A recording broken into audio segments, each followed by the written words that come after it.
Uang tabungan warisan ayahku lenyap, katanya untuk modal bisnis properti masa depan kami.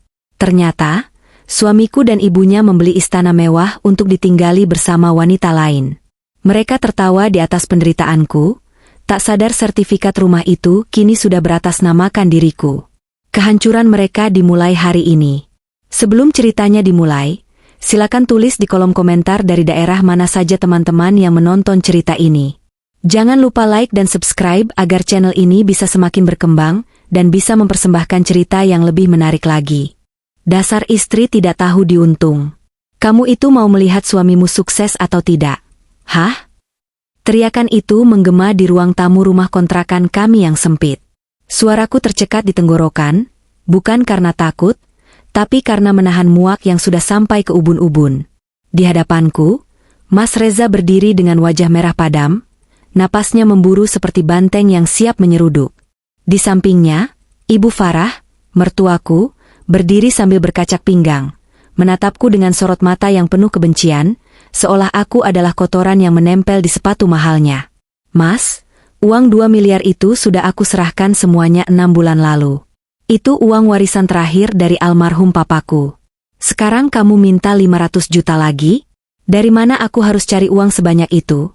Tanyaku dengan nada serendah mungkin, berusaha tetap tenang meski jantungku berdegup kencang menahan amarah. Ya kamu usaha dong, Clarissa. Pinjam ke bank, gadikan SK kerjamu, atau pinjam ke teman-temanmu yang kaya itu, sambar Ibu Farah dengan nada tinggi. Telunjuknya menuding-nuding tepat di depan wajahku. Reza ini sedang membangun kerajaan bisnis untuk masa depan kamu juga. Untuk masa depan anak-anak kalian nanti. Kok kamu sebagai istri malah pelit perhitungan begini? Istri macam apa kamu? Aku menatap wanita paruh baya itu. Dulu, aku sangat menghormatinya. Aku menganggapnya pengganti ibu kandungku yang sudah tiada. Tapi hari ini, topeng itu sudah terbuka sepenuhnya. Bu, bisnis properti itu butuh perhitungan jelas. Mas Reza bilang uang 2 miliar itu untuk beli rumah tua, direnovasi, lalu dijual lagi. Istilahnya flipping. Tapi sampai sekarang, mana laporannya? Mana bukti pembelian rumahnya? Aku tidak pernah diajak lihat lokasi. Tiba-tiba sekarang minta tambah 0,5 miliar lagi dengan alasan finishing interior? Bisnis macam apa yang interiornya saja seharga rumah subsidi? Balasku tajam. Jaga mulutmu, Clarissa, bentak Mas Reza. Dia menggebrak meja kayu jati tua di depannya, hingga gelas berisi kopi tumpah membasahi taplak. Kamu meragukan kapasitas suamimu sendiri? Asal kamu tahu ya, proyek ini sebentar lagi gol. Kalau rumah itu terjual, uang kita bakal balik 3 kali lipat. Aku minta 500 juta lagi itu, untuk memastikan pembeli kelas kakap tertarik. Kamu ini otak udang, tidak paham strategi bisnis. Strategi bisnis atau strategi membodohi istri? Gumamku pelan, namun cukup keras untuk didengar mereka. Suasana hening sejenak. Mata Mas Reza membelalak lebar. Dia melangkah maju, mencengkeram bahuku dengan kasar. Kamu bilang apa barusan? Coba ulangi. Aku menepis tangannya kasar. Aku bilang, aku tidak punya uang lagi. Dan kalaupun ada, aku tidak akan memberikannya padamu sampai aku melihat sertifikat rumah yang kamu beli pakai uangku itu. Mas Reza mundur selangkah, lalu tertawa. Tawa yang terdengar sangat sumbang dan meremehkan. Dia menoleh pada ibunya. Lihat menantumu ini, Bu. Sudah mandul, tidak bisa kasih cucu, sekarang pelitnya minta ampun. Tidak mau dukung suami. Apa gunanya aku pertahankan istri seperti ini? Kalimat itu, kalimat, mandul, itu selalu menjadi senjata andalan mereka untuk menyerang psikisku. Padahal dokter sudah bilang kami berdua sehat. Hanya belum waktunya saja. Tapi bagi mereka, kesalahan selalu ada di pihak wanita. Dengar ya, Clarissa, ucap Mas Reza dengan nada dingin yang menusuk tulang. Kalau sampai besok kamu tidak bisa menyediakan uang 500 juta itu, lebih baik kita cerai saja. Aku sudah muak punya istri yang tidak punya visi misi sepertiku. Aku butuh pendamping yang bisa support, bukan yang jadi batu sandungan. Betul itu, Reza. Timpal Ibu Farah berapi-api. Ceraikan saja dia. Masih banyak wanita di luar sana yang antre mau sama kamu. Kamu itu ganteng, gagah, calon pengusaha sukses. Buat apa pertahankan istri benalu seperti Clarissa ini? Ancaman itu keluar. Ultimatum terbesar yang mereka miliki. Mereka pikir aku akan menangis, bersujud di kaki Mas Reza, lalu lari pontang-panting mencari pinjaman demi mempertahankan status pernikahan ini. Mereka pikir aku adalah Clarissa yang sama seperti 2 tahun lalu, wanita bodoh yang bucin setengah mati. Namun, reaksiku di luar dugaan mereka. Aku merogoh saku dasterku, mengambil ponsel yang sejak tadi bergetar. Ada satu pesan masuk dari Adrian, sahabat lamaku yang juga seorang notaris. Aku membuka pesan itu sekilas. Adrian, beres, sah. Balik nama sertifikat sudah rampung hari ini. Sertifikat hak milik, SHM, rumah di klaster Emerald itu resmi atas namamu, Clarissa Ayunda. Bukti transfer dari rekeningmu ke developer jadi kunci utamanya. Mereka tidak bisa berkutik. Senyum tipis terukir di bibirku. Rasa lega menjalar ke seluruh tubuh, menggantikan rasa sesak yang tadi menghimpit dada. Aku mengangkat wajah, menatap Mas Reza dan Ibu Farah bergantian. Tidak ada air mata. Tidak ada histeria. Hanya ketenangan yang mematikan. Baik, Mas, jawabku santai sambil memasukkan kembali ponsel ke saku. Kalau itu mau kamu, silakan lakukan apa yang menurutmu benar. Tapi ingat satu hal, Mas Reza, jangan pernah menyesal nanti. Karena ketika kamu melangkah keluar dari pintu kesabaran seorang istri, pintu itu akan terkunci selamanya dari dalam. Mas Reza dan Ibu Farah saling berpandangan. Mereka tampak bingung melihat reaksiku yang tidak histeris. Namun, ego mereka terlalu tinggi untuk merasa waspada. Halah, paling cuma gertak sambal, cibir Ibu Farah. Besok juga dia bakal nangis-nangis minta maaf sambil bawa uangnya. Ayo, Reza, kita pergi makan. Ibu lapar lihat muka istrimu yang sok jagoan ini. Mas Reza mendengus kasar, lalu menyambar kunci motornya. Siapkan uangnya besok pagi, atau surat cerai yang akan melayang ke mejamu. Mereka berdua keluar dari rumah, membanting pintu dengan keras. Sepeninggal mereka, aku duduk di sofa yang sudah agak jebol itu. Aku menarik napas panjang, lalu menghembuskannya perlahan. Mataku menatap pintu yang tertutup rapat itu dengan tatapan nyalang. Kalian pikir aku bodoh? Bisikku pada kesunyian rumah. Kalian pikir aku tidak tahu kalau uang 2 miliar itu kalian belikan rumah mewah untuk ditinggali bersama Bella, si pelakor itu? Kalian pikir aku tidak tahu rencana kalian untuk menendangku setelah rumah itu jadi? Aku tertawa kecil. Tawa yang terasa getir namun memuaskan. Nikmatilah kemenangan semu kalian malam ini. Bermimpilah yang indah tentang rumah baru itu. Karena besok saat kalian bangun, kalian akan sadar bahwa kalian sedang menumpang di rumah, benalu, yang kalian hina ini. Malam semakin larut, namun mataku tak kunjung bisa terpejam. Pikiranku melayang mundur, kembali ke masa 6 bulan yang lalu.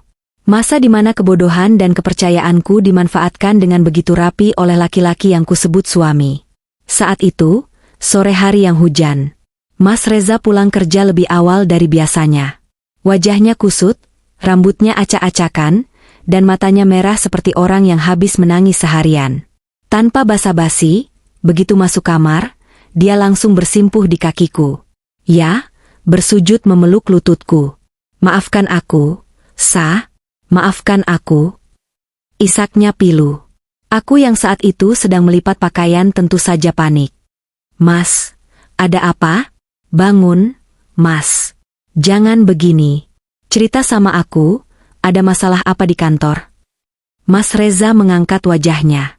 Air mata buaya itu mengalir deras di pipinya. Sungguh akting yang layak mendapatkan piala Oscar. Aku merasa gagal jadi suami, Sa. Karirku mentok. Gajiku cuma segitu-gitu saja. Aku lihat teman-temanku sudah sukses, punya mobil bagus, rumah tingkat. Sementara kita masih ngontrak di rumah sempit ini. Aku malu sama kamu, Sa. Aku malu sama mendiang papamu. Hati istri mana yang tidak luluh melihat suaminya meratapi nasib demi kebahagiaan keluarga? Aku ikut berjongkok, memegang kedua tangannya. Mas, rezeki itu sudah ada yang atur. Aku tidak pernah menuntut macam-macam, kan? Yang penting kita bersama. Tapi aku punya peluang. Potongnya cepat. Matanya tiba-tiba berbinar penuh harap. Ada teman lamaku, dia kontraktor besar. Dia nawarin proyek flipping rumah. Ada rumah tua di lokasi strategis dijual murah, karena pemiliknya butuh uang cepat. Harganya 2 miliar. Kalau kita renovasi sedikit, dalam 3 bulan bisa laku 3-4 miliar. Bayangkan, keuntungan itu bisa buat kita beli rumah sendiri, bisa buat modal usaha, bisa buat tabungan haji ibu. Aku terdiam. 2 miliar. Angka yang sangat besar. Itu adalah jumlah persis dari uang asuransi dan penjualan tanah warisan peninggalan orang tuaku. Uang yang kujaga mati-matian sebagai dana darurat kami. Tapi itu uang warisan papa, Mas. Amanahnya untuk pegangan kalau ada apa-apa, jawabku ragu. Disinilah Ibu Farah masuk ke dalam skenario. Tiba-tiba pintu kamar terbuka, dan ibu masuk membawa nampan teh, seolah-olah dia baru saja mendengar percakapan kami, padahal aku yakin dia sudah menguping dari tadi. Clarissa, ucap ibu dengan nada lembut yang dibuat-buat, sangat berbeda dengan nada bicaranya hari ini. Uang itu kalau cuma didiamkan di deposito, bunganya tidak seberapa. Tergerus inflasi. Istri yang cerdas itu yang bisa memutarkan aset suami. Kamu tidak kasihan sama Reza? Dia mau memuliakan kamu, loh. Mas Reza menggenggam tanganku makin erat. Aku janji, ini cuma sebentar. Begitu rumah laku, uang modalmu aku kembalikan utuh 100% plus keuntungannya. Aku berani tanda tangan di atas materai kalau kamu mau. Tolong aku, Ini kesempatan sekali seumur hidup. Melihat 2 orang yang paling kusayangi memohon seperti itu, pertahananku runtuh. Rasa cintaku pada Mas Reza membutakan logikaku. Aku merasa menjadi istri yang jahat jika menghalangi niat baik suami untuk sukses. Baiklah, Mas. Besok kita ke bank, putusku saat itu. Mas Reza langsung memelukku erat, mengangkat tubuhku sambil berputar. Terima kasih, sayang. Kamu istri terbaik di dunia. Aku janji bakal bahagiakan kamu. Keesokan harinya, aku mencairkan seluruh asetku. Mas Reza memberikan nomor rekening atas nama sebuah PT developer.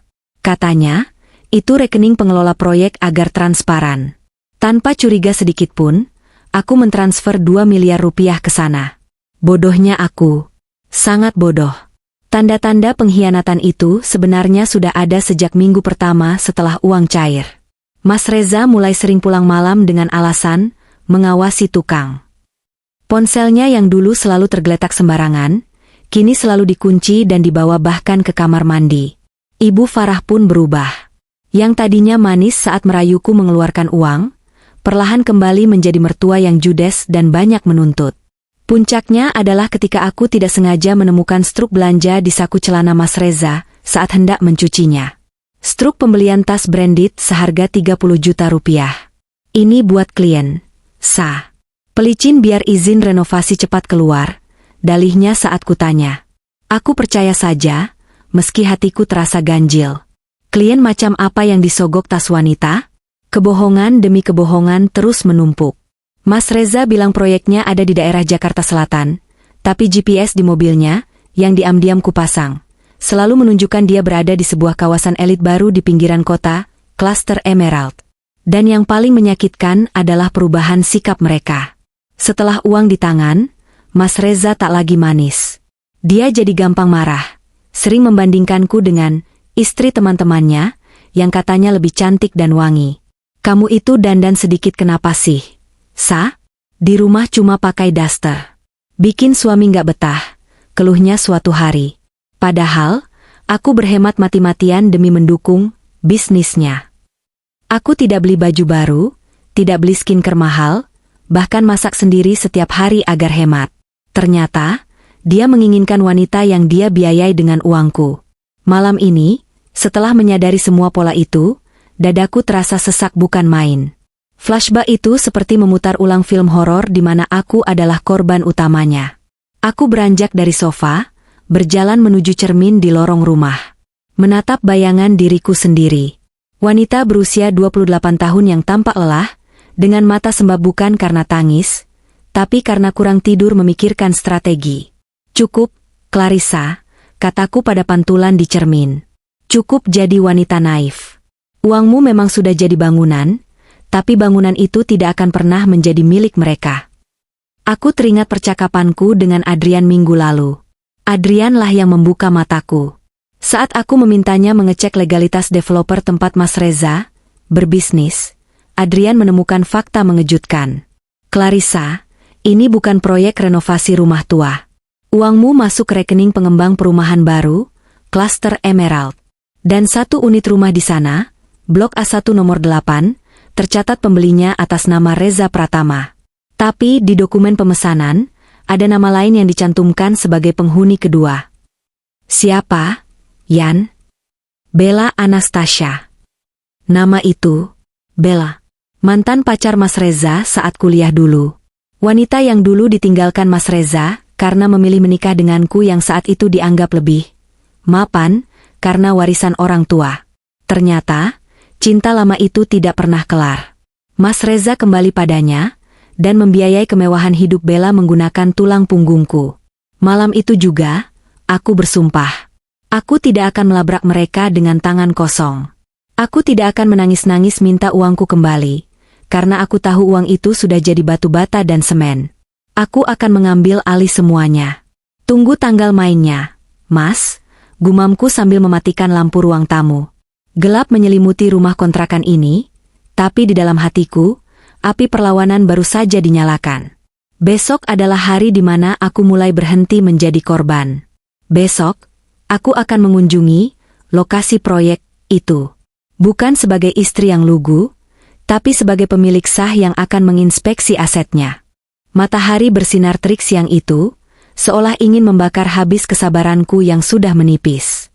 Kejadian ini berlangsung tepat 1 bulan sebelum pertengkaran hebat di ruang tamu yang kuceritakan sebelumnya.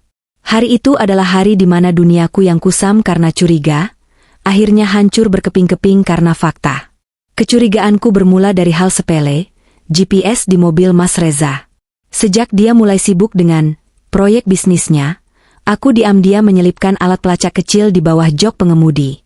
Bukan karena aku posesif, tapi naluri istri jarang sekali salah. Selama 2 minggu terakhir, alat itu selalu menunjukkan titik berhenti yang sama setiap hari Selasa dan Kamis, Cluster Emerald. Sebuah kawasan hunian elit yang baru dibangun di pinggiran kota, jauh dari lokasi proyek renovasi rumah tua yang digembar-gemborkan Mas Reza. Siang itu, Mas Reza pamit dengan alasan klasik. Aku mau meeting sama investor di Jakarta Selatan. Mungkin pulang malam. Aku hanya mengangguk sambil menyeduh kopinya. Hati-hati, Mas. Begitu mobil Honda Jazz kami, yang cicilannya pun sering aku bantu bayar, keluar dari pekarangan, aku langsung memesan taksi online. Jantungku berdegup kencang, campuran antara takut menghadapi kenyataan dan dorongan kuat untuk membongkar kebohongan. Perjalanan ke Cluster Emerald memakan waktu 1 jam. Sepanjang jalan, aku meremas jari-jariku yang dingin. Apa yang akan kutemui di sana? Apakah dia benar-benar bekerja? Atau, firasat burukku tentang wanita lain itu benar? Taksi berhenti di depan gerbang megah dengan penjagaan ketat. Satpam berseragam rapi menghentikan kami. Mau ke blok mana, Bu? Tanya satpam itu sopan namun tegas. Aku menelan ludah, mencoba mengingat nomor blok yang sering muncul di aplikasi pelacak. Blok A1 nomor 8, Pak. Saya saudaranya Pak Reza. Mau memberi kejutan.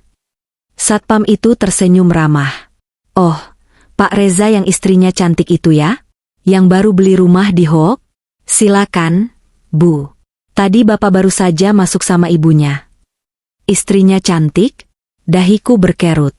Aku tidak pernah ke sini. Siapa yang dimaksud satpam itu?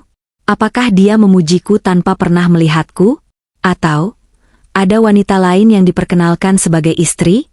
Taksi melaju perlahan memasuki kawasan perumahan. Deretan rumah di sini bergaya Eropa klasik dengan pilar-pilar tinggi dan taman yang asri. Sangat kontras dengan kontrakan kami yang atapnya sering bocor kalau hujan deras. Hatiku perih membayangkan uang warisan papa digunakan untuk membeli kemewahan ini, sementara aku disuruh berhemat makan telur dadar setiap hari. Taksi berhenti agak jauh dari rumah nomor 8. Aku meminta supir menunggu sebentar. Dengan langkah mengendap-endap, Aku bersembunyi di balik tanaman pagar tetangga seberang yang cukup rimbun. Di sana, di carport rumah mewah itu, mobil Mas Reza terparkir manis. Dan tidak lama kemudian, pintu rumah terbuka. 3 orang keluar dari sana dengan wajah sumringah. Mas Reza, Ibu Farah, dan seorang wanita muda. Wanita itu mengenakan gaun terusan berwarna pastel yang membalut tubuh rampingnya. Rambutnya panjang bergelombang, wajahnya dipoles make-up natural namun terlihat mahal. Dia tertawa manja sambil menggandeng lengan Mas Reza. Itu Bella. Aku mengenalinya dari foto-foto lama Mas Reza saat kuliah dulu. Mantan terindah yang katanya sudah dilupakan. Tapi yang membuat dadaku sesak bukan hanya melihat mereka bergandengan, melainkan melihat Ibu Farah. Mertuaku itu sedang memegang katalog gorden, menunjuk-nunjuk jendela besar sambil tertawa riang bersama Bella. Sikapnya pada Bella sangat hangat, penuh kasih sayang, seperti ibu kepada anak kandung. Sikap yang tidak pernah sekalipun dia tunjukkan padaku selama 3 tahun pernikahan. Yang ini bagus, Bel. Warnanya gold, cocok sama sofa yang kamu pilih kemarin. Kelihatan mewah, biar tetangga tahu kalau menantu ibu ini berkelas, ucap Ibu Farah lantang. Suaranya terbawa angin sampai ke tempat persembunyianku. Iya dong, Bu. Bella kan selera tinggi. Nggak kayak si Onoh, selera kampungan, sahut Bella sambil terkikik. Dia menyandarkan kepalanya di bahu Mas Reza. Sayang, nanti sertifikatnya beneran atas nama kita berdua kan? Aku nggak mau loh kalau ada nama dia nyelip. Mas Reza mengelus rambut Bella dengan lembut, sentuhan yang sudah lama hilang dari hidupku. Tenang saja, sayang. Si Clarissa itu bodoh. Dia nggak bakal tahu. Dia pikir uangnya lagi diputar di proyek. Nanti kalau sertifikat sudah jadi atas nama aku, baru kita pikirkan cara buat ceraikan dia pelan-pelan. Yang penting aset aman dulu. Lagian dia itu mandul, nggak guna dipertahankan, timpal Ibu Farah sinis. Ibu sudah nggak sabar pengen punya cucu dari kamu, Bella. Air mataku menetes tanpa permisi. Rasanya seperti ada belati yang diputar perlahan di dalam dadaku. Mereka bukan hanya mengkhianatiku, mereka merencanakan pembuanganku dengan sistematis.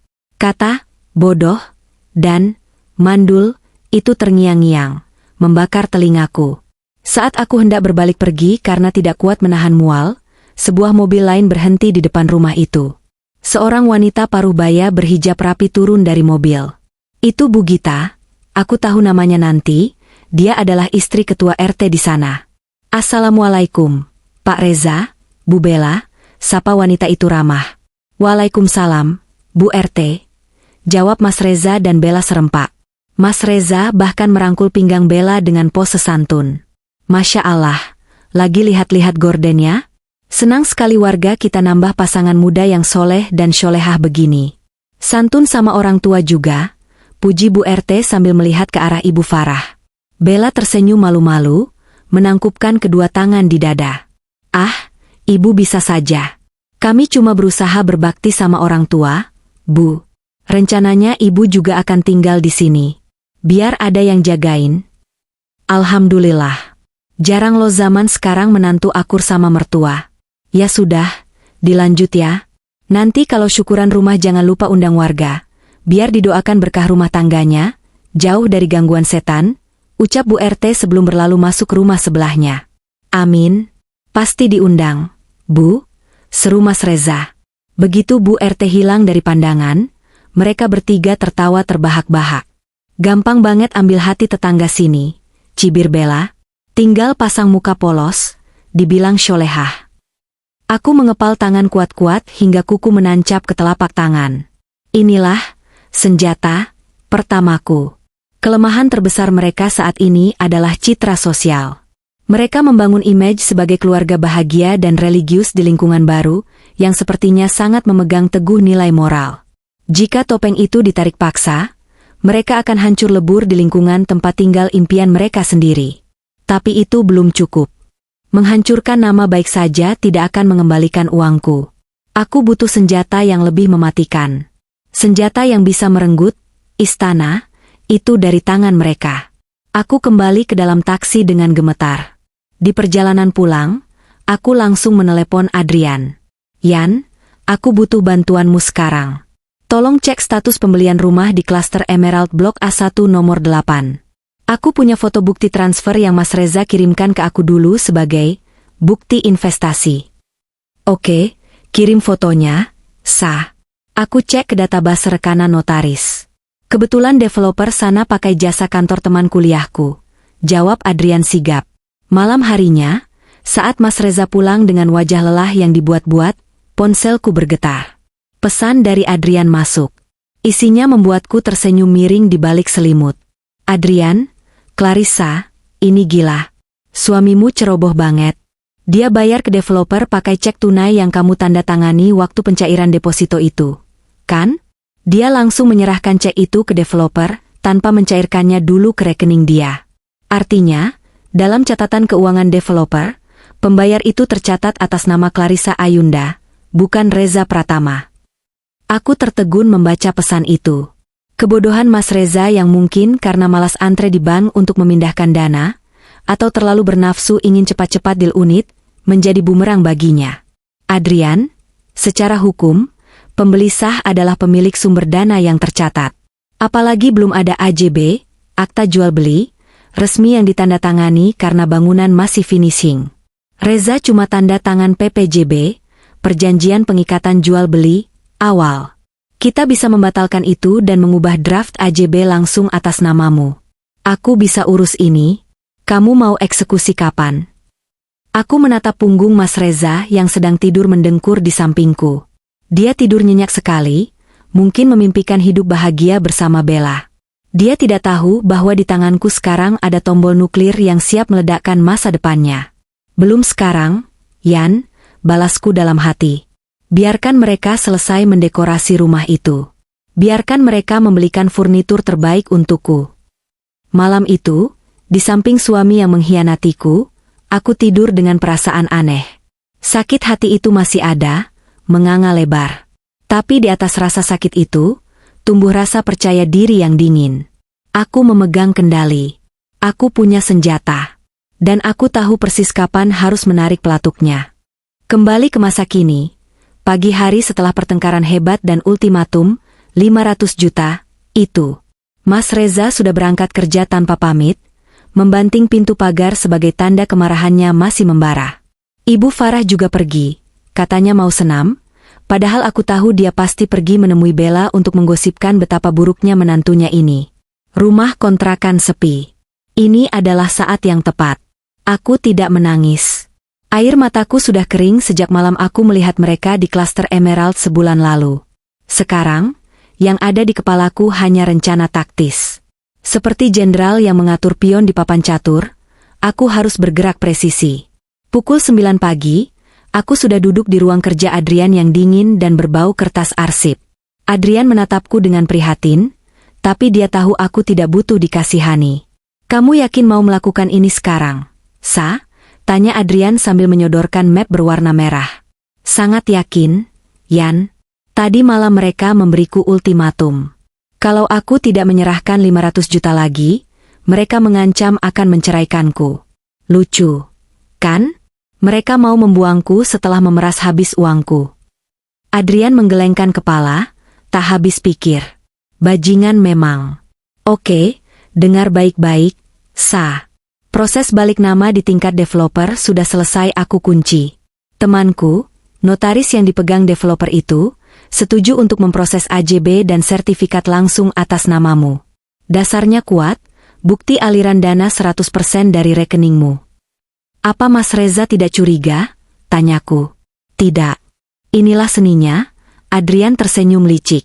Reza itu malas baca dokumen. Minggu lalu, developer meminta dia datang tanda tangan, dokumen tambahan, untuk percepatan sertifikat. Dia datang, tanda tangan tanpa baca detail. Padahal di antara tumpukan kertas itu, ada surat pernyataan bahwa dia mengakui dana pembelian berasal dari istrinya, Clarissa, dan setuju sertifikat diterbitkan atas nama pemilik dana. Aku tertawa kecil. Dia tanda tangan itu. Dia tanda tangan apa saja asal dibilang prosesnya cepat selesai. Dia terlalu sibuk pacaran sama Bella di mobil saat staf notaris menyodorkan berkas di lobi.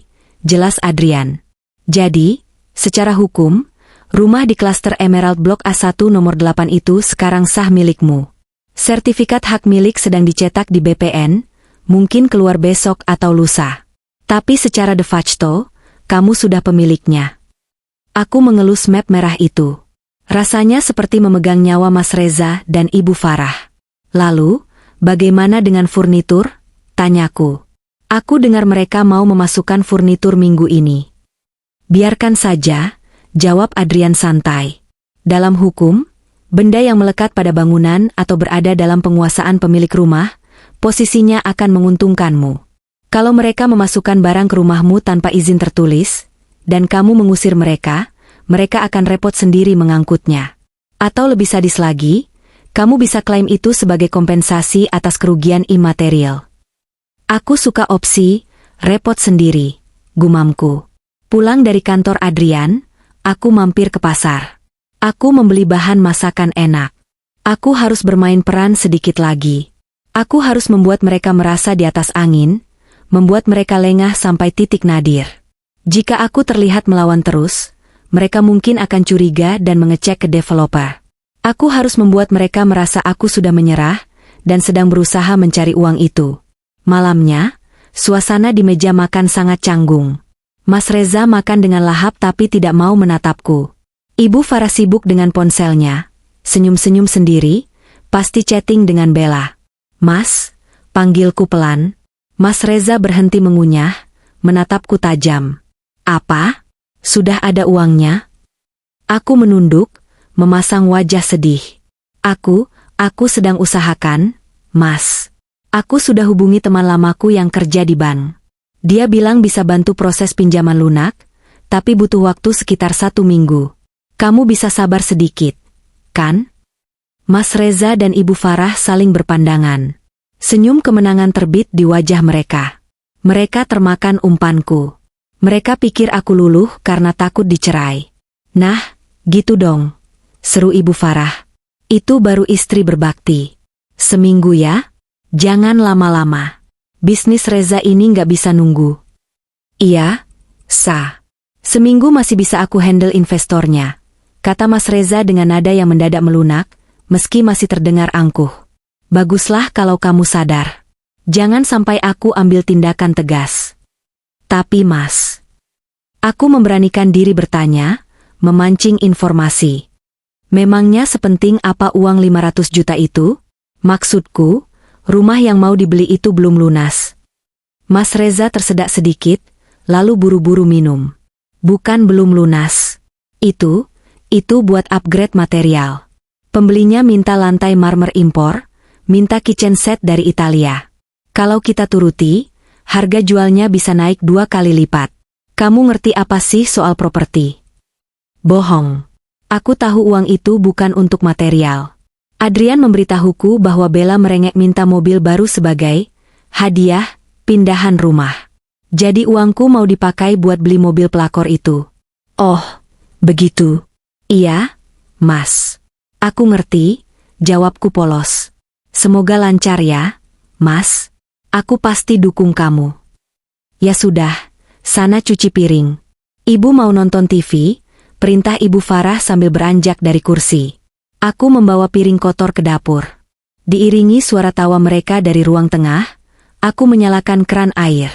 Suara gemericik air menyamarkan gumamanku. Ketawalah sepuas kalian malam ini, bisikku sambil menggosok piring dengan spons kasar. Seminggu lagi, bukan uang 500 juta yang kalian dapat, tapi surat pengusiran. Hari-hari berikutnya berlalu dengan lambat namun pasti. Aku melihat Mas Reza makin sibuk berkemas. Beberapa barang pribadinya mulai hilang dari lemari, mungkin sudah diangkut ke rumah baru. Ibu Farah juga mulai memisahkan barang-barang berharga miliknya. Mereka pikir mereka akan pindah diam-diam minggu depan, tepat setelah aku, menurut hayalan mereka, menyerahkan uang itu. Aku membiarkan mereka. Aku bahkan pura-pura tidak melihat ketika Mas Reza membawa keluar TV LED besar kami, satu-satunya hiburan di rumah kontrakan, dengan alasan mau diservis. Padahal aku tahu TV itu dibawa ke klaster Emerald. Bawa saja, Mas. Bawa semuanya, batinku. Semakin banyak kalian menaruh barang di sana, semakin sakit rasanya saat harus angkat kaki. Puncaknya adalah hari Jumat sore. Mas Reza pulang dengan wajah berseri-seri. "Sa, besok Sabtu aku sama ibu mau nginep di rumah saudara di Bogor. Ada acara keluarga. Kamu nggak usah ikut ya, jaga rumah saja. Lagian kamu kan harus fokus cari pinjaman uang itu," katanya sambil merapikan rambut di cermin.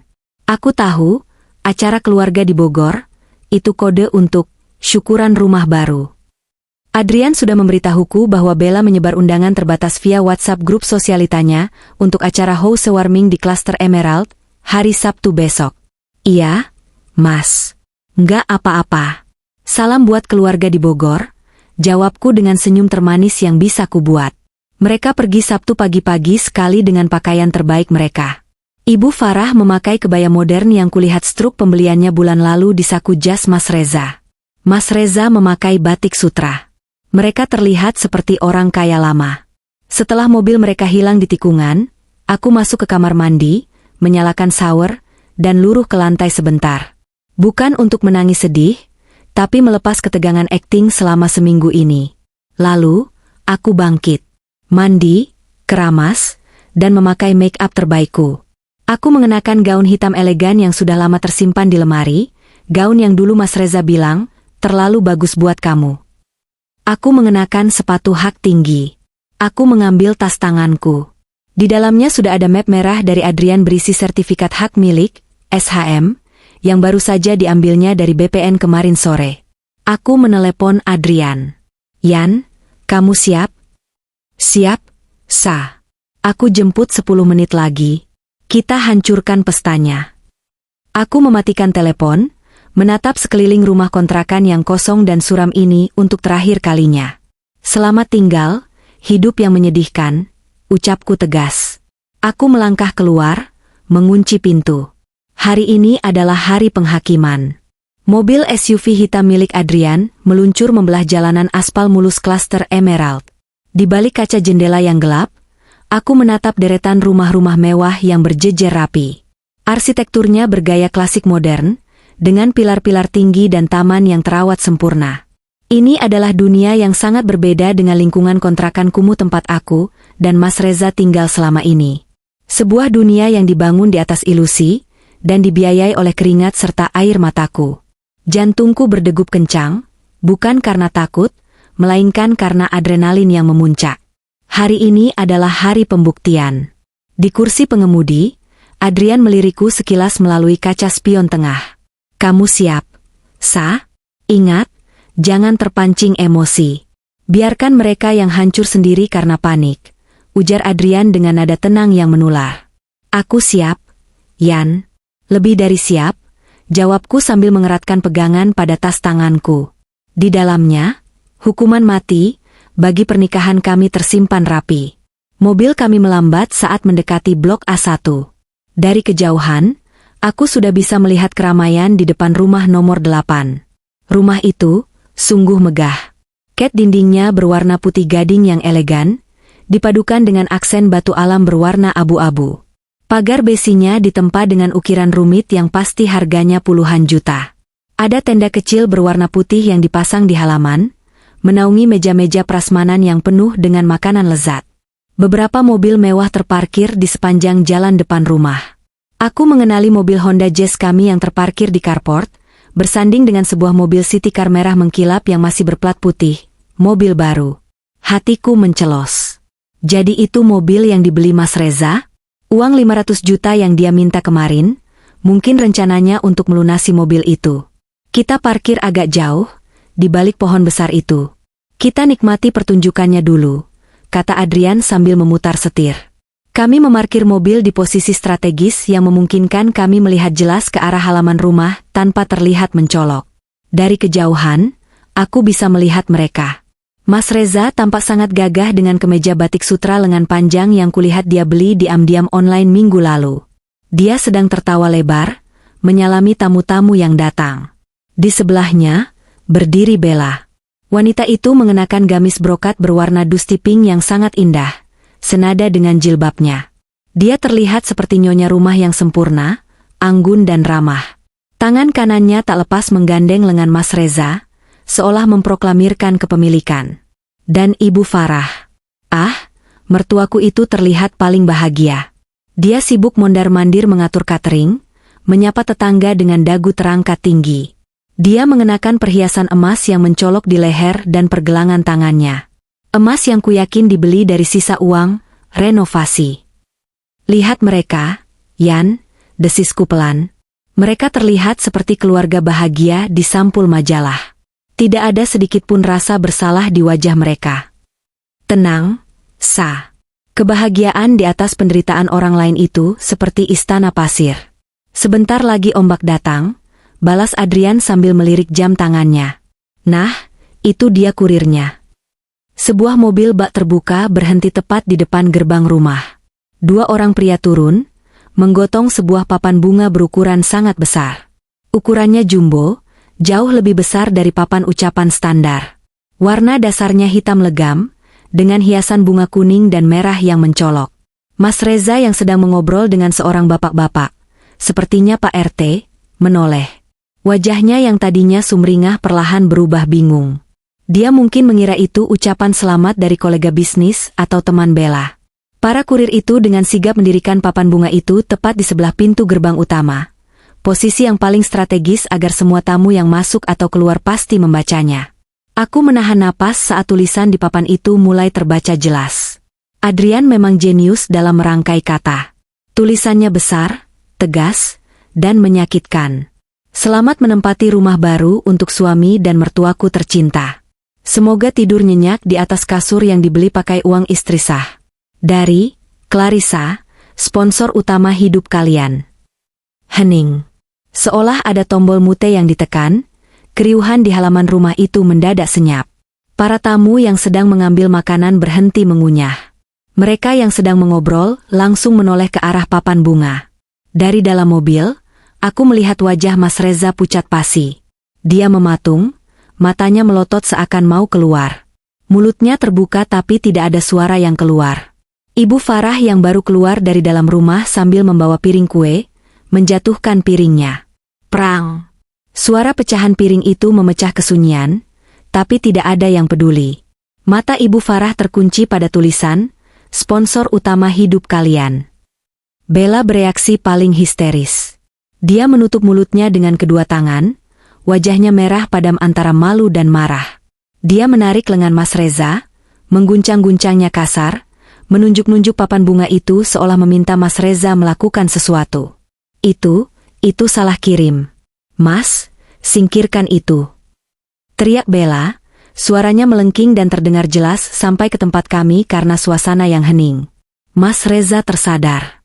Dia berlari panik ke arah papan bunga itu. Dengan kasar, dia mencoba merobohkannya. Ini orang iseng. Ini fitnah. Pak Satpam. Mana Satpam? Teriaknya kalap. Dia menendang tiang penyangga papan bunga, hingga roboh menimpa pot tanaman hias. Tapi terlambat. Semua orang sudah membacanya. Para tetangga mulai berbisik-bisik. Loh, bukannya itu Pak Reza istrinya Mbak Bella? Kok ada tulisan istri sah lain? Sponsor utama? Maksudnya rumah ini dibeli pakai uang istri pertamanya. Wah, parah ini. Kelihatannya alim, ternyata. Bisik-bisik itu seperti lebah yang berdengung, semakin lama semakin keras. Bu Gita, istri Pak RT yang tempo hari memuji mereka sebagai pasangan soleh, kini menatap Mas Reza dengan pandangan menyelidik dan jijik. Dia mundur beberapa langkah, menjauh dari Bella. Mas Reza, panggil Bu Gita tajam. Bisa dijelaskan maksud karangan bunga itu? Kami di lingkungan ini sangat menjaga norma, loh. Jangan sampai kampung kami dikotori hal-hal yang tidak baik. Itu bohong, Bu. Itu kerjaan saingan bisnis saya yang syirik. Biasa, orang iri melihat kesuksesan saya. Mas Reza berdalih, keringat dingin sebesar biji jagung mengucur deras di pelipisnya. Dia berusaha tersenyum, tapi bibirnya gemetar. Iya, Bu RT. Itu pasti orang gila. Timpal Ibu Farah, suaranya bergetar hebat. Dia merangkul Bella yang mulai menangis meraung-raung. Menantu saya cuma Bella. Tidak ada yang lain. Jangan percaya fitnah murahan begitu. Suasana pesta yang tadinya hangat berubah menjadi canggung dan mencekam. Beberapa tamu mulai pamit undur diri dengan alasan klise. Ada acara lain, anak sakit, dan sebagainya. Mereka tidak mau terlibat dalam drama memalukan ini. Belum selesai, kata Adrian sambil menekan tombol di ponselnya. Sekarang tahap kedua. Detik berikutnya, tiba-tiba lampu-lampu taman yang indah itu padam. Musik sound system yang memutar lagu pop religi mati mendadak. Pet. Listrik padam total. Kepanikan gelombang kedua melanda. Karena hari sudah mulai senja, padamnya listrik membuat suasana menjadi remang-remang dan suram. Loh, kok mati lampu?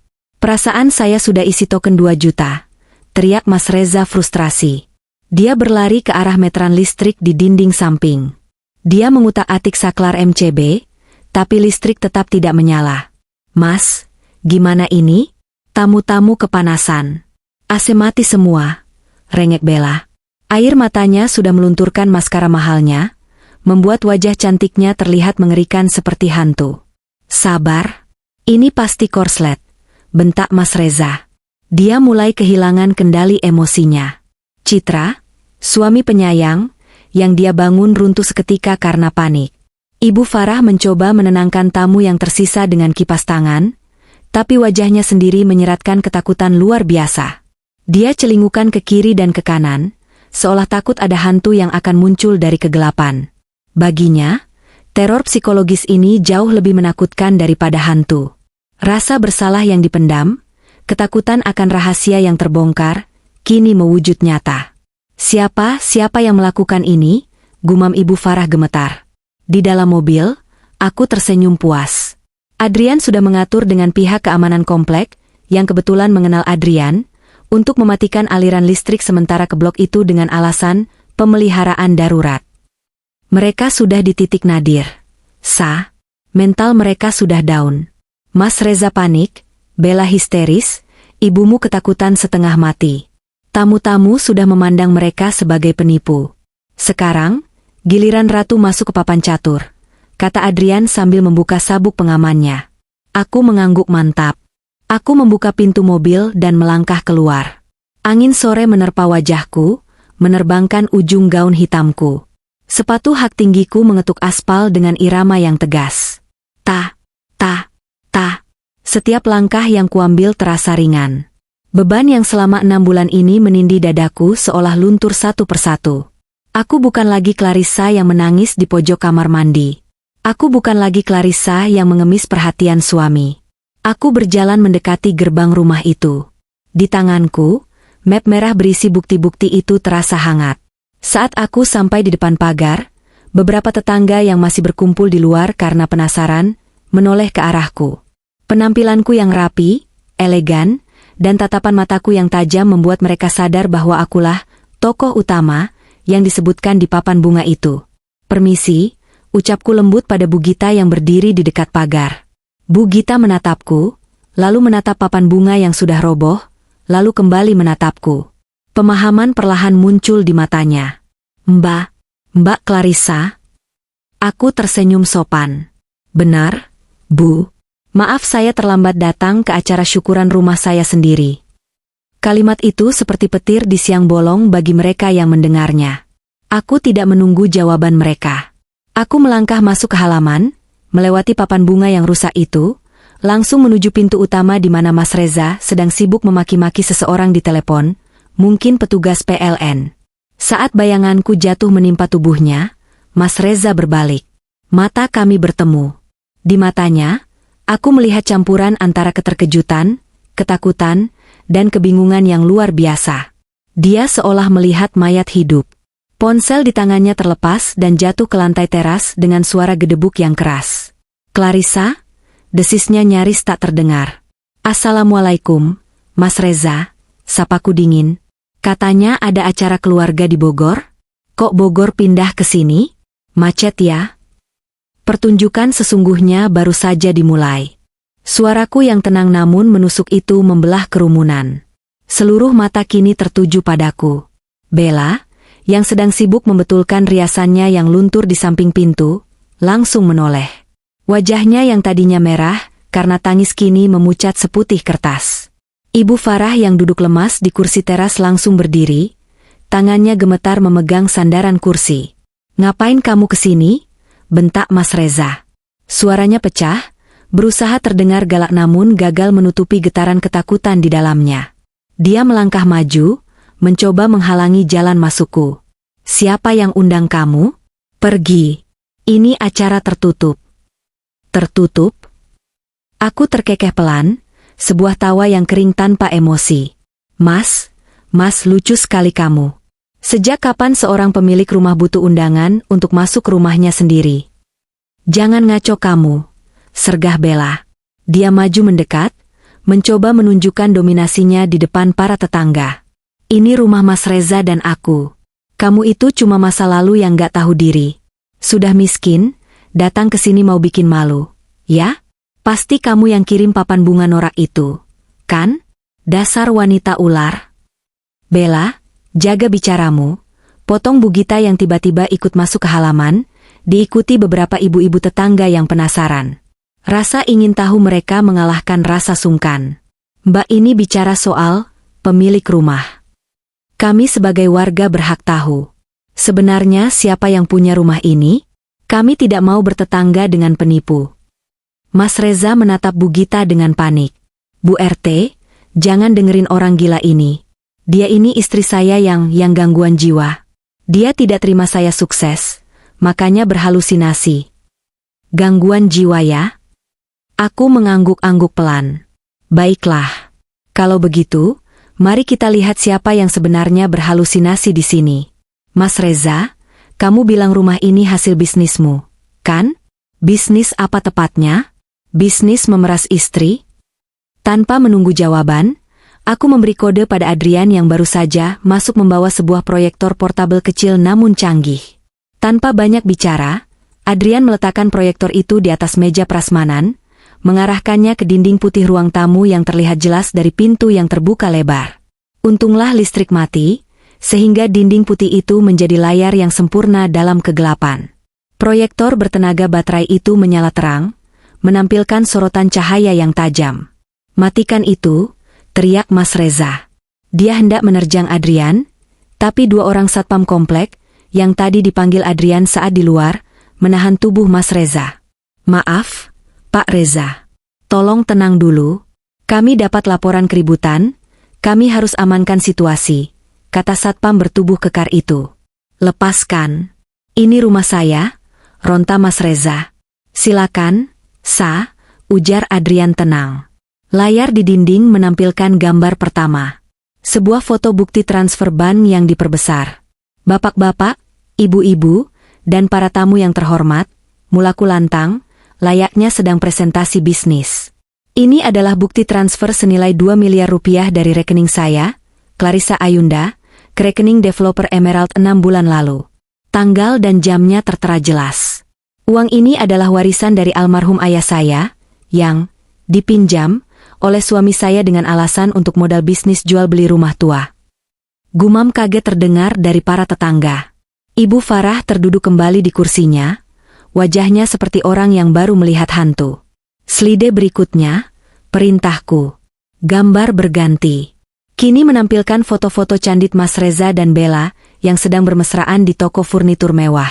Mereka terlihat tertawa sambil menunjuk sebuah tempat tidur king size. "Dan ini, lanjutku, adalah bagaimana modal bisnis itu digunakan. Bukan untuk merenovasi rumah tua, tapi untuk membeli spring bed seharga 40 juta, sofa kulit impor, dan segala kemewahan yang ada di dalam rumah ini. Sementara saya di rumah kontrakan, makan telur dadar setiap hari demi berhemat agar bisnis suami lancar." Bella menjerit histeris. "Matikan. Itu melanggar privasi. Aku tuntut kamu." "Tuntut saja," balasku dingin menatap matanya. "Tapi sebelum itu, jelaskan dulu pada semua orang, apa pekerjaanmu, Bella? Setahuku kamu pengangguran sejak lulus kuliah. Mobil merah di garasi itu juga dibeli pakai uang siapa? Uang investor?" Mas Reza berhenti meronta. Dia lemas.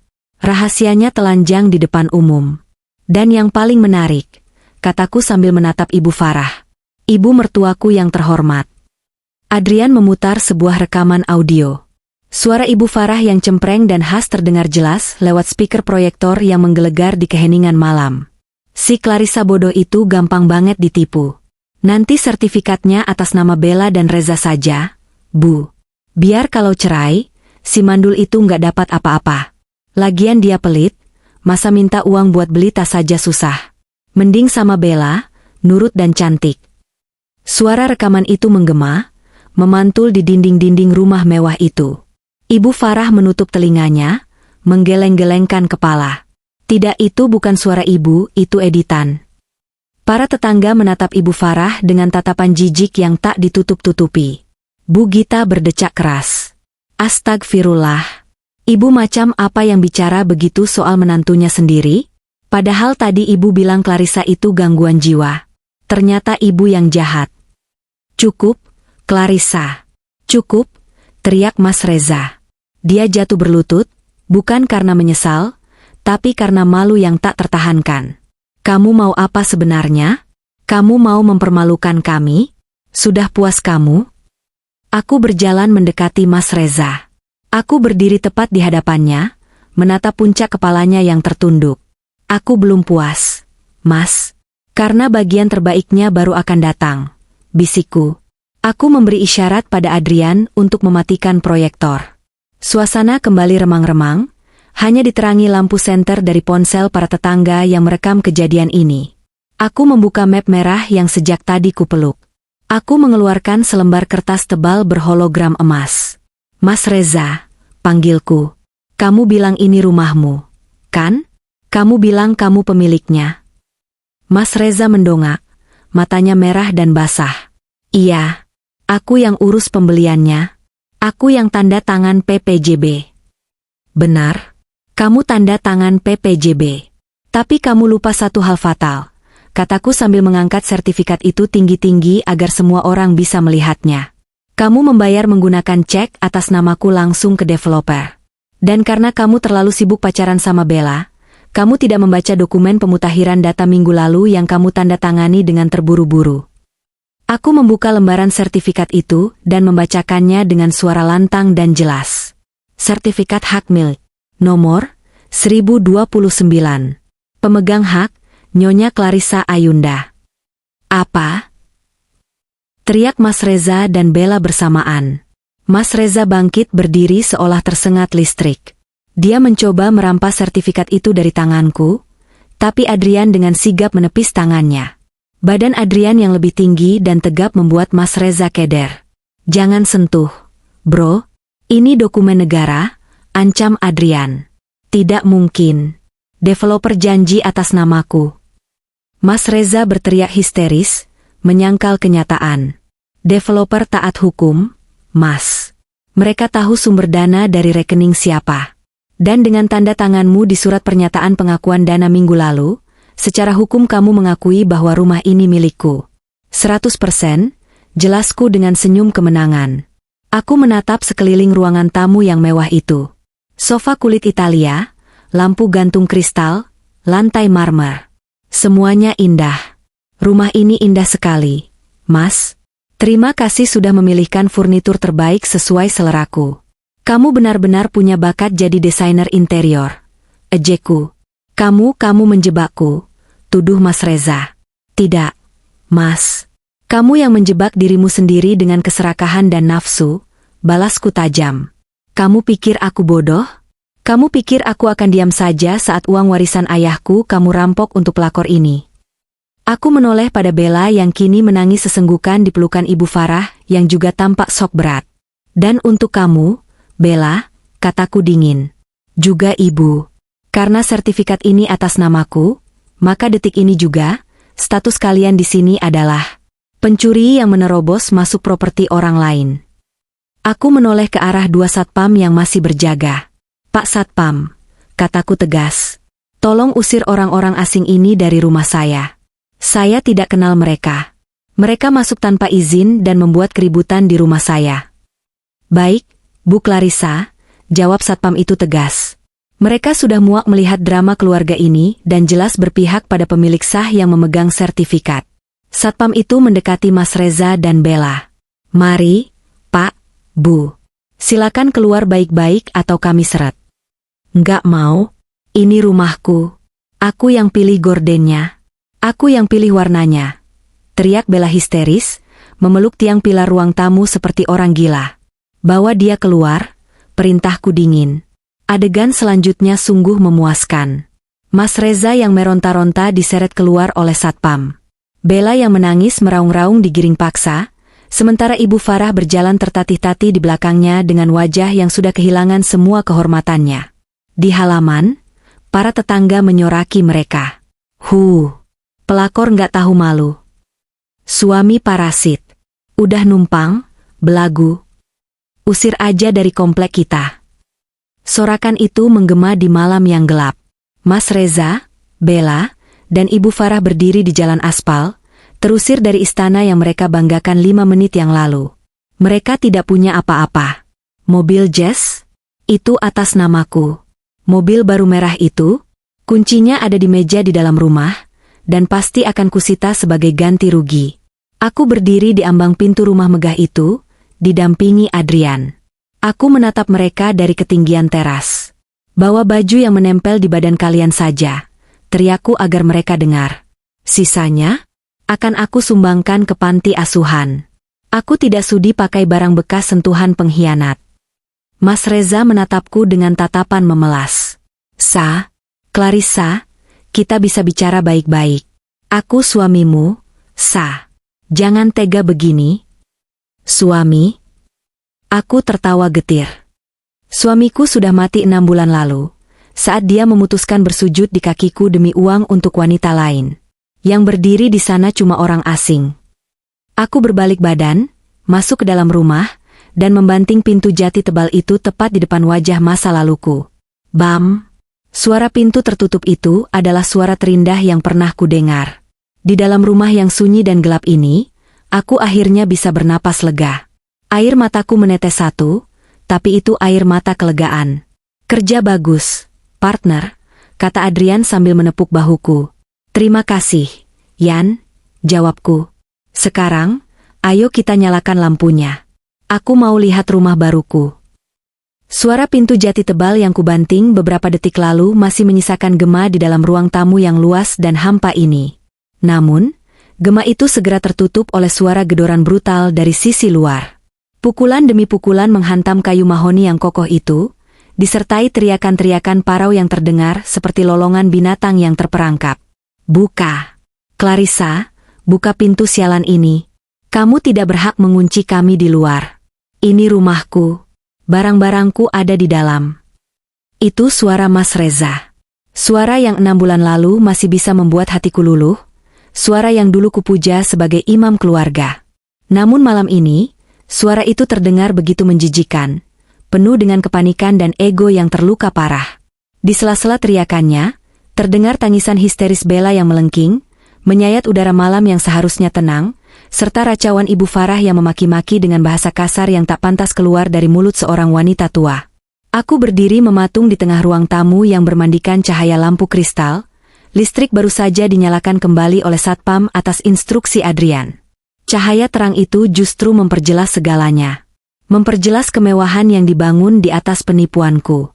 Sofa kulit dari Italia berwarna coknak yang dipilihkan Bella, guci keramik setinggi pinggang yang dibeli Ibu Farah, dan karpet bulu tebal yang dipesan khusus oleh Mas Reza. Semua benda ini indah, tapi terasa dingin. Mereka adalah monumen kebodohanku. Adrian berjalan mendekatiku, langkah kakinya tenang namun waspada. Dia berdiri di sisiku, menatap pintu utama yang terus bergetar karena amukan mereka di luar. "Mereka tidak akan pergi semudah itu, ujar Adrian dengan nada datar, seolah sedang menganalisis situasi hukum yang rumit. Psikologi orang yang tertangkap basah dan kehilangan muka secara mendadak biasanya akan memicu reaksi fight or flight. Dalam kasus Reza, dia memilih fight karena egonya terlalu besar untuk menerima kekalahan di depan istri bodoh yang selama ini dia remehkan.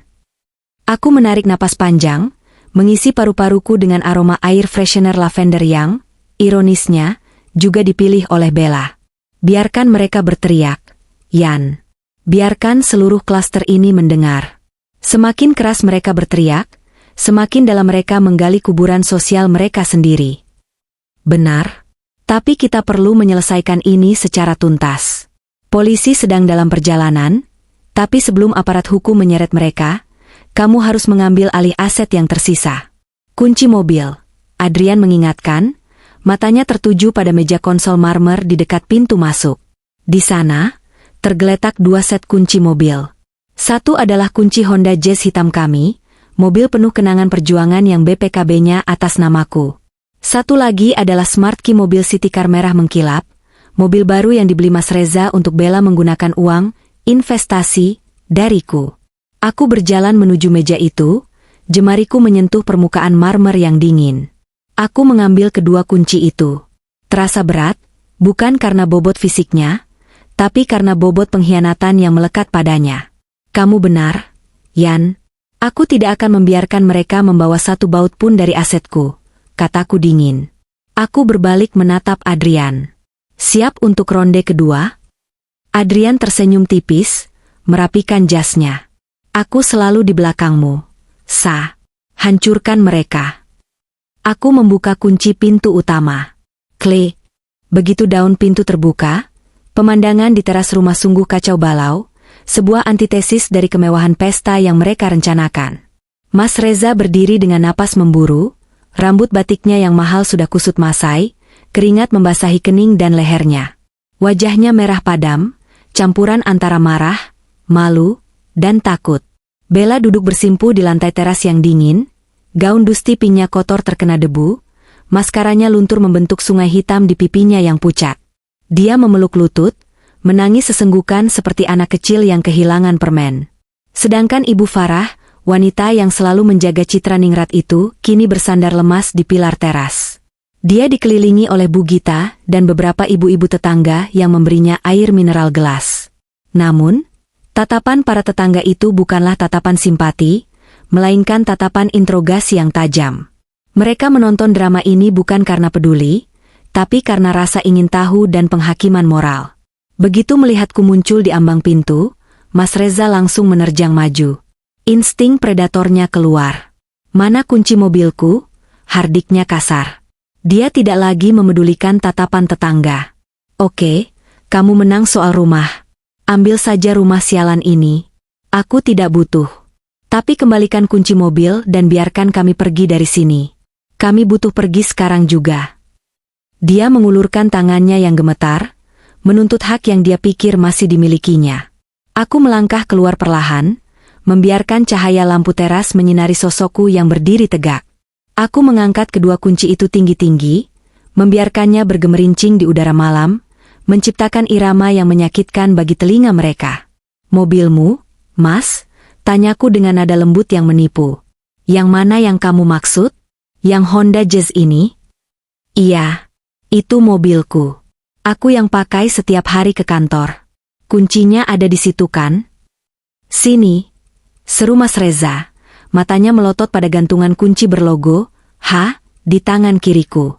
Aku tersenyum miring, menggelengkan kepala perlahan seolah sedang mengajari anak kecil yang bebal.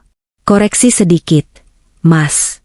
Mari kita luruskan sejarah yang mungkin otakmu lupakan, karena terlalu sibuk memikirkan selangkangan.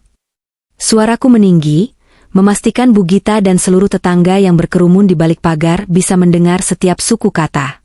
Mobil Honda Jazz ini dibeli 3 tahun lalu.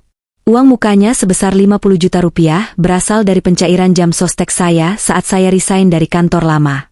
Dan selama 3 tahun ini, cicilan bulanannya sebesar 3.500.000 rupiah selalu dipotong otomatis dari rekening gaji saya. Kenapa? Karena gajimu, Mas Reza, selalu habis di tengah bulan dengan alasan biaya operasional dan bensin. BPKB mobil ini atas nama Clarissa Ayunda. STNK atas nama Clarissa Ayunda. Jadi, secara hukum, secara agama, dan secara logika ini mobil saya. Mas Reza ternganga. Mulutnya terbuka tapi tidak ada suara yang keluar.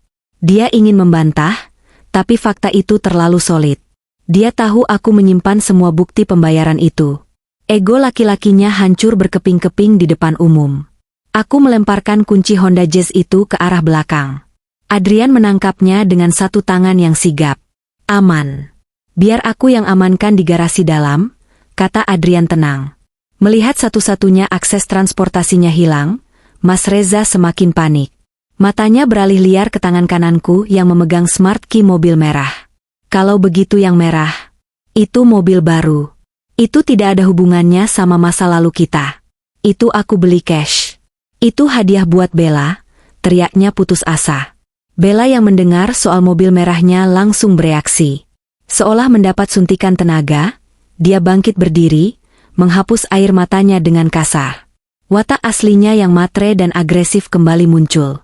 Iya, itu punyaku, pekik Bella, suaranya melengking tajam. Dia melangkah maju dengan tertatih-tatih, karena salah satu hak sepatunya patah. Sini balikin. Dasar maling. Kamu nggak punya hak nahan barang milik orang lain. Itu hadiah Reza buat aku. Aku menatap kunci mobil merah di tanganku, lalu menatap Bella dengan pandangan jijik yang tak kututupi. Bella, kamu ini lulusan sarjana ekonomi dari universitas swasta mahal kan? Masa hal dasar soal arus kas saja kamu tidak paham? Sindirku pedas. Jangan bawa-bawa gelarku, bentak Bella. Harus dibawa, karena tindakanmu sangat memalukan bagi kaum intelektual. Potongku cepat. Dengar baik-baik. Uang untuk membeli mobil merah ini, seharga 260 juta rupiah, berasal dari transferan dana sebesar 2 miliar yang dikirim Mas Reza dari rekening saya 6 bulan lalu. Rekening yang sama yang dia kuras habis. Aku melangkah maju satu langkah, membuat Bella mundur ketakutan. Dalam hukum tindak pidana pencucian uang, aset yang dibeli dari hasil kejahatan, dalam hal ini penggelapan dalam rumah tangga, adalah barang bukti yang harus disita. Mobil ini bukan hadiah, Bella. Mobil ini adalah barang curian. Dan kamu adalah penadah. Omong kosong. Bella menjerit histeris, menutup telinganya. Reza bilang itu uang bonus dia. Dia bilang proyeknya gol. Reza pembohong, dan kamu bodoh karena mempercayainya. Balasku dingin. Jadi, mobil ini akan saya sita sebagai jaminan ganti rugi atas kerugian material dan imaterial yang saya derita. Kalian mau pulang? Silakan. Jalan kaki. Kamu nggak bisa gitu dong. Suara Ibu Farah memecah ketegangan. Mertuaku itu tiba-tiba mendapatkan tenaganya kembali saat bicara soal harta. Dia melepaskan diri dari kerumunan ibu-ibu, berjalan tertatih-tatih mendekatiku dengan wajah memelas yang dibuat-buat. Clarissa. Nah? Panggilnya dengan suara bergetar, mencoba menyentuh tanganku. Kamu jangan serakah ya. Ingat dosa. Kamu sudah ambil rumahnya, masa mobil juga mau diambil? Terus kami pulang naik apa? Ibu sudah tua, kaki ibu sakit. Nak, kami mau tinggal di mana malam ini? Tega kamu melihat mertuamu luntang-lantung di jalanan? Aku menatap wanita tua di hadapanku ini. Ingatanku melayang ke masa lalu. Dulu, aku sering memijat kakinya berjam-jam saat dia mengeluh pegal. Aku yang selalu menyisihkan uang belanja untuk membelikan vitamin mahalnya. Aku yang menemaninya ke rumah sakit saat Mas Reza sibuk pacaran. Tapi di mana dia saat aku menangis sendirian di kamar mandi karena dihina mandul? Di mana dia saat anaknya berselingkuh? Dia justru menjadi sutradara dari semua ini. Aku menepis tangannya pelan namun tegas. Jangan sentuh saya, Bu, ucapku datar. Dan jangan panggil saya, Nak. Saya bukan anak ibu. Anak ibu itu Reza, dan menantu kesayangan ibu itu Bella. Mintalah pertanggungjawaban pada mereka. Clarissa, kamu durhaka. Ibu Farah mulai menangis meraung-raung, kali ini menggunakan taktik victim playing andalannya. Saya sumpahin hidupmu nggak berkah. Menganiaya orang tua. Berkah? Aku tertawa getir. Ibu bicara soal berkah setelah berkomplot memakan uang yatim piatu? Uang warisan ayah saya itu uang haram bagi kalian, Bu. Dan malam ini, Tuhan sedang menagihnya kembali. Aku mencondongkan wajahku ke arahnya. Ibu bisa naik taksi online. Atau jalan kaki. Hitung-hitung olahraga biar jantung ibu sehat. Atau minta tolong calon menantu solehah ini. Siapa tahu Bella punya simpanan om-om lain yang lebih kaya dari anak ibu yang sekarang sudah jadi gelandangan ini. Jaga mulutmu, Jalang. Mas Reza yang sudah gelap mata karena rasa malu dan putus asa tiba-tiba melesat maju. Tangan kanannya terayun ke udara, mengarah tepat ke pipiku. Dia berniat menamparku, menyakiti fisikku untuk menutupi kekalahannya. Awas, Sa, teriak Adrian. Tapi Adrian lebih cepat. Jauh lebih cepat dan terlatih. Sebelum tangan kotor Mas Reza menyentuh kulit wajahku, Adrian sudah menangkap pergelangan tangan Mas Reza di udara. Dengan gerakan kuncian yang efisien, Adrian memuntir tangan itu ke belakang punggung Mas Reza. Lepas. Sakit. Mas Reza mengerang, tubuhnya terbungkuk menahan nyeri. Jangan pernah sekali-kali kamu main fisik sama perempuan di depanku, desis Adrian di telinga Mas Reza. Suaranya rendah tapi penuh ancaman yang mematikan. Apalagi perempuan itu adalah pemilik rumah tempat kakimu berpijak sekarang. Tepat pada detik itu, suasana malam yang tegang kembali dipecahkan oleh suara lain. Wiu, wiu, wiu. Cahaya biru dan merah berputar-putar, memantul di dinding-dinding rumah mewah klaster Emerald. 2 mobil patroli polisi masuk ke dalam blok, membelah kerumunan warga yang langsung minggir dengan hormat. Mobil itu berhenti tepat di depan gerbang.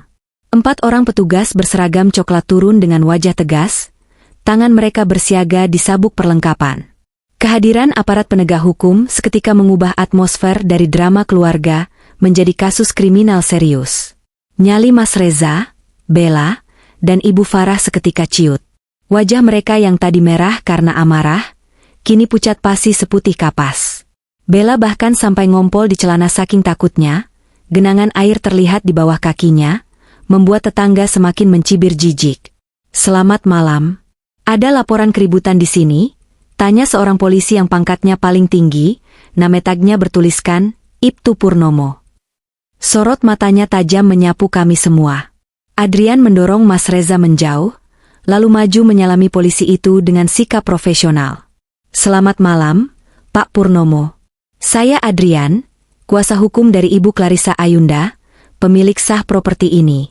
Kami melaporkan adanya percobaan penyerobotan lahan, perusakan properti, ancaman kekerasan, dan perbuatan tidak menyenangkan yang dilakukan oleh saudara Reza Pratama dan rekan-rekannya. Adrian menyerahkan kartu namanya dan sebuah map berisi salinan sertifikat rumah, serta bukti-bukti foto keributan tadi. Pak Purnomo menerima berkas itu, membacanya sekilas dengan bantuan senter, lalu menatap tajam ke arah Mas Reza yang berdiri gemetar sambil memegangi pergelangan tangannya. Bapak yang bernama Reza Pratama? Saya, Pak. Tapi ini salah paham, Pak. Sumpah. Mas Reza mencoba berdalih, suaranya bergetar hebat. Dia berusaha memasang wajah korban. Ini cuma masalah rumah tangga biasa, Pak. Istri saya ini lagi emosi, dia cemburu buta. Dia selingkuh sama pengacaranya itu. Mereka mau merampok saya. Aku melangkah maju, berdiri tegak di samping Adrian. Wajahku tenang, kontras dengan kepanikan Mas Reza. Pak polisi, suaraku tegas dan berwibawa. Ini sertifikat hak milik asli atas nama saya. Ini bukti transfer dana pembelian mobil dan rumah yang 100% berasal dari rekening pribadi saya. Pria ini, yang masih berstatus suami saya di KTP, telah memalsukan tujuan penggunaan dana tersebut untuk membeli aset atas nama selingkuhannya, saudari Bella Anastasia yang ada di sana. Aku menunjuk Bella yang kini gemetar hebat di pojok teras. Selain itu, saya juga melaporkan dugaan perzinahan. Mereka tinggal satu atap di sini tanpa ikatan pernikahan, menggunakan uang saya. Mendengar kata perzinahan, Bu Gita selaku istri ketua RT yang sedari tadi menahan geram, akhirnya meledak. Dia maju ke depan polisi. Betul itu, Pak Polisi. Saya saksinya. Seru Bu Gita lantang, mewakili kekesalan seluruh warga. Mereka ini kumpul kebo. Mengaku suami istri yang sah, Pasutri Soleh katanya, padahal istri sahnya yang ini. Mereka sudah menipu kami satu kompleks.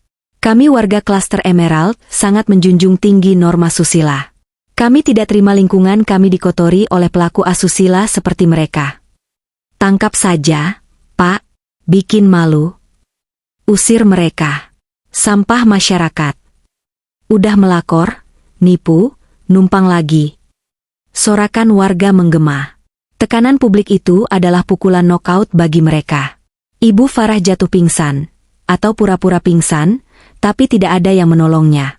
Bella menangis meraung-raung, memohon ampun. Mas Reza, aku nggak mau dipenjara. Mas, lakukan sesuatu. Kamu bilang semuanya aman. Kamu bilang istrimu bodoh. Teriak Bella histeris, menyalahkan kekasihnya.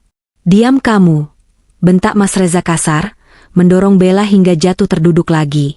Ini semua gara-gara kamu. Kalau kamu nggak minta rumah mewah, nggak minta gaya hidup sosialita, aku nggak bakal nekat begini. Kamu yang morotin aku. Dasar lintah. Kok nyalahin aku? Kamu yang bilang punya banyak uang. Kamu yang janji mau ceraikan istri mandulmu itu. Kamu laki-laki nggak guna. Balas Bella tak mau kalah. Sudah. Cukup, bentak Pak Purnomo. Suaranya menggelegar, menghentikan pertengkaran memalukan itu. Kalian berdua, dan ibu itu, silakan ikut kami ke kantor Polsek sekarang juga untuk dimintai keterangan. Perdebatan ini kita lanjutkan di ruang penyidik. Dua petugas polisi maju, memegang lengan Mas Reza. Satu petugas wanita mendekati Bella. Tunggu, Pak, selaku. Sebelum mereka dibawa, saya minta satu hal. Saya ingin mereka mengembalikan semua barang-barang yang mungkin mereka ambil dari dalam rumah. Saya tidak percaya pada mereka. Silakan diperiksa tasnya. Bu, izinan polisi itu. Aku menyuruh Bella menumpahkan isi tas brandednya ke lantai teras. Dengan terisak, Bella membalikan tasnya. Berjatuhanlah lipstik, dompet, kunci, dan seuntai kalung emas putih milikku yang hilang bulan lalu. Nah, kataku sambil memungut kalung itu. Bahkan saat mau diusir pun, kamu masih sempat mencuri. Bella hanya bisa menunduk dalam-dalam. Malu yang dia rasakan sudah di luar batas kemanusiaan. Setelah pemeriksaan selesai, polisi mulai menggiring mereka. Mas Reza berjalan gontai, kepalanya tertunduk, bahunya merosot. Dia tampak seperti orang yang nyawanya sudah dicabut separuh. Saat melewati aku, dia berhenti sejenak. Dia menatapku. Tidak ada lagi arogansi di matanya. Yang ada hanya kehampaan dan ketakutan akan masa depan. Clarissa. Bisiknya parau, air mata menetes di pipinya yang kotor. Tolong cabut laporannya. Aku masih suamimu. Sa. Jangan tega begini. Aku hilaf. Aku menatapnya datar. Hatiku yang dulu selalu luluh oleh air matanya, kini beku seperti es kutub. Suamiku sudah mati 6 bulan lalu, Mas. Saat dia memutuskan bersujud di kakiku demi uang untuk wanita lain. Yang berdiri di depanku sekarang cuma orang asing yang kriminal. Jalan, perintah polisi, mendorong punggung Mas Reza. Iring-iringan mereka menuju mobil patroli menjadi tontonan yang sangat memuaskan bagi warga. Kilatan lampu flash dari ponsel tetangga tak henti-hentinya merekam momen arak-arakan, sampah masyarakat, itu. Ibu Farah harus dipapah oleh polisi karena kakinya benar-benar lemas. Mobil patroli itu pun melaju pergi, membawa serta parasit-parasit yang selama ini menggerogoti hidupku. Sirine berbunyi singkat, menandakan berakhirnya sebuah babak kelam. Sepeninggal polisi, para tetangga menghampiriku.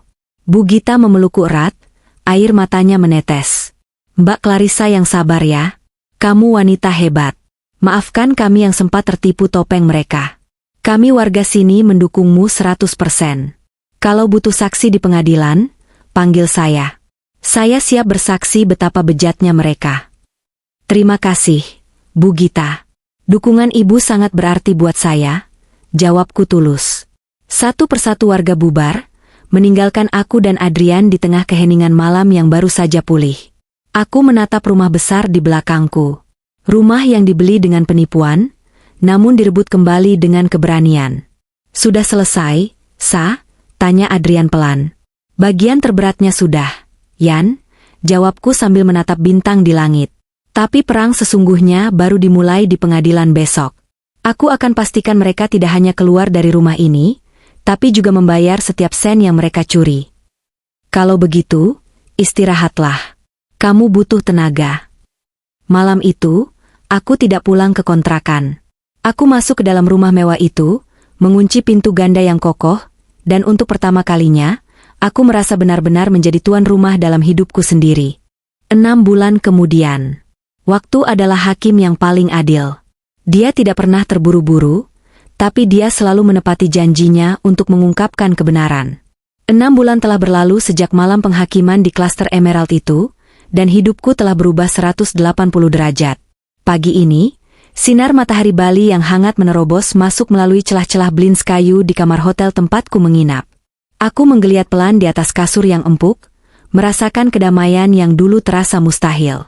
Bukan, aku tidak sedang melarikan diri. Aku di sini untuk bekerja, dan sedikit berlibur. Proses hukum selama 6 bulan terakhir adalah neraka kecil yang harus kulewati untuk mencapai surga ini. Aku ingat betul bagaimana alotnya proses perceraian dan pidana yang berjalan beriringan. Di pengadilan agama, Mas Reza sempat berusaha melawan. Pengacaranya, seorang pengacara murah yang mungkin dibayar pakai uang utang, mencoba menuntut harta Gonogini. Mereka berargumen bahwa rumah di klaster Emerald adalah harta bersama karena dibeli selama masa pernikahan. Namun, Adrian dengan brilian mematahkan semua argumen itu. Yang mulia majelis hakim, ujar Adrian kala itu di ruang sidang yang pengap. Harta bersama adalah harta yang diperoleh dari usaha bersama. Namun dalam kasus ini, kami memiliki bukti forensik perbankan bahwa 100% dana pembelian berasal dari harta bawaan klien saya, warisan.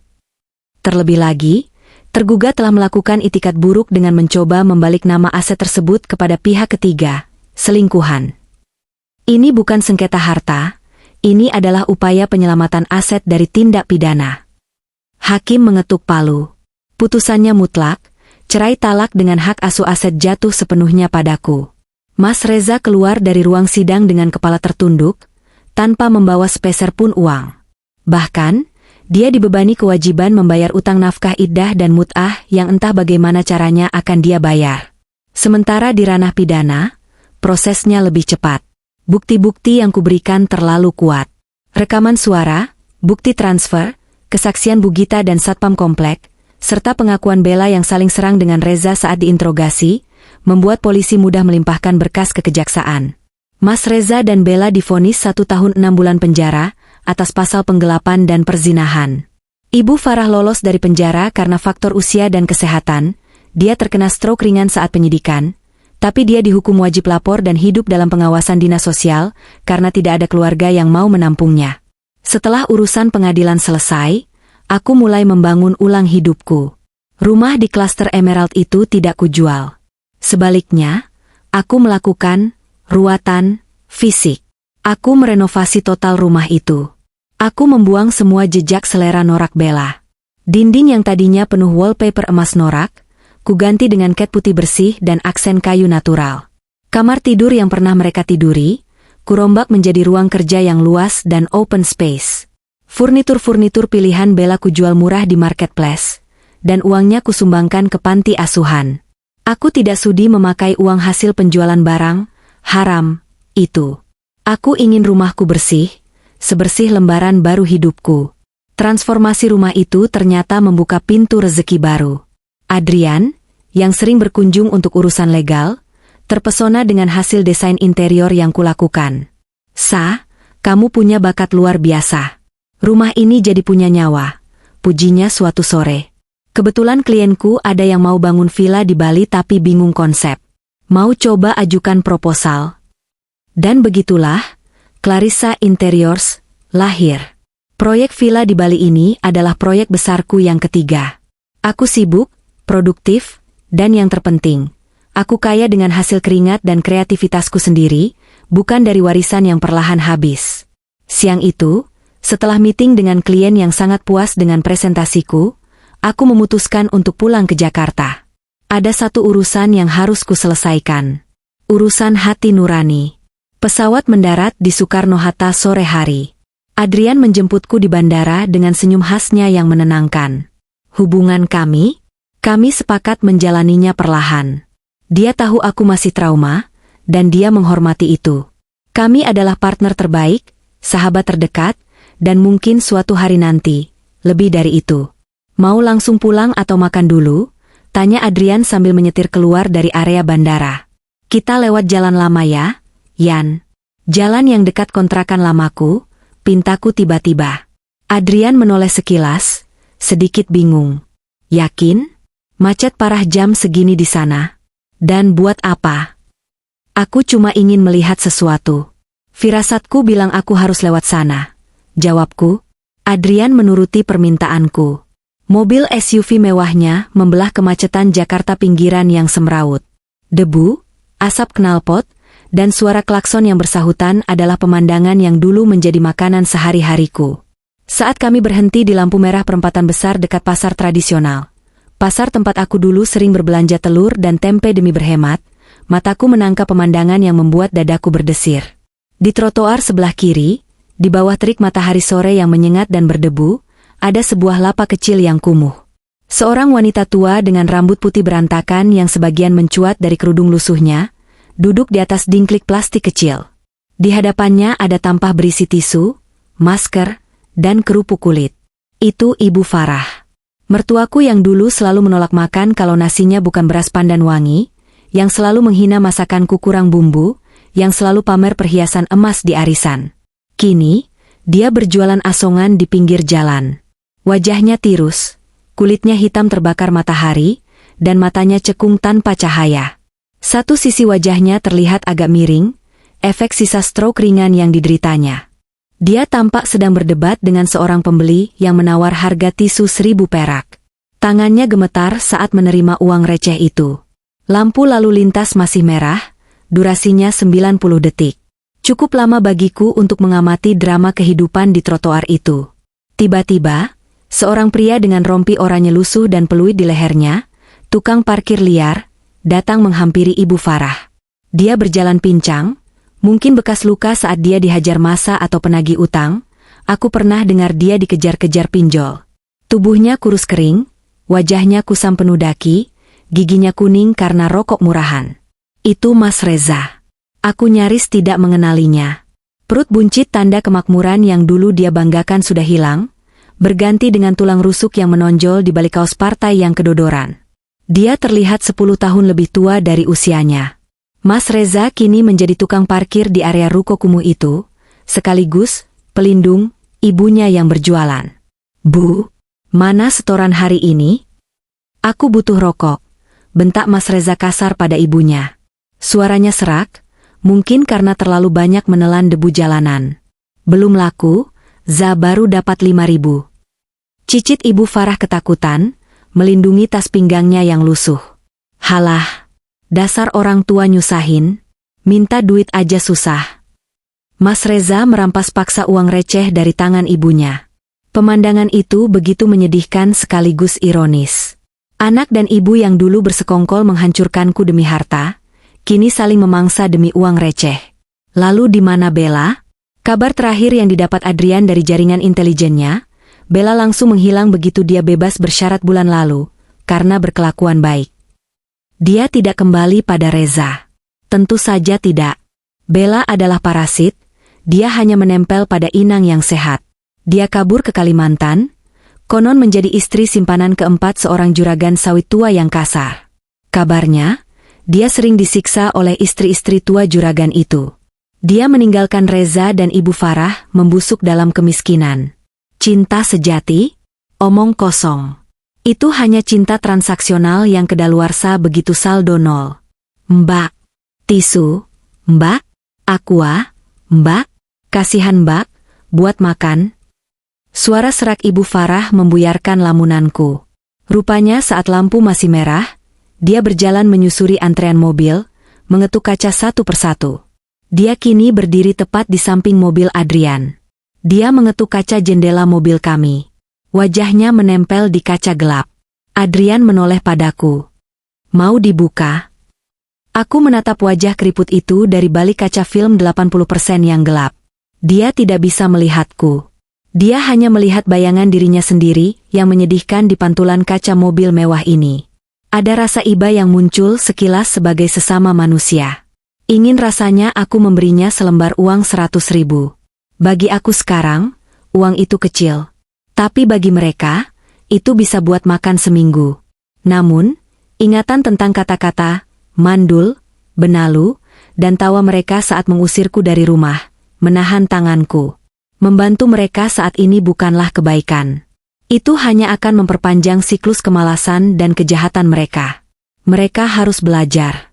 Mereka harus merasakan betapa sulitnya mencari uang halal, hal yang dulu mereka remehkan saat dengan mudahnya merampok warisan ayahku. Biarkan trotoar panas ini menjadi guru kehidupan mereka. Aku menggeleng pelan pada Adrian. Jangan. Jalan saja.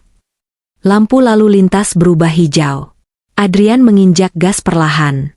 Mobil kami melaju mulus, meninggalkan mereka yang masih berkutat dengan debu dan keputusasaan.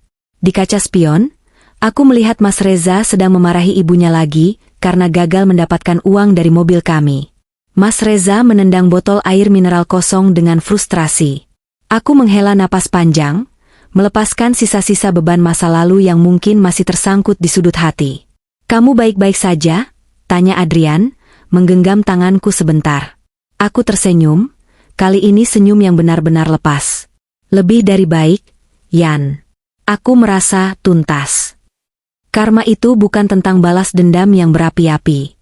Karma itu hanyalah cermin. Apa yang kau lempar ke semesta, itulah yang memantul kembali padamu.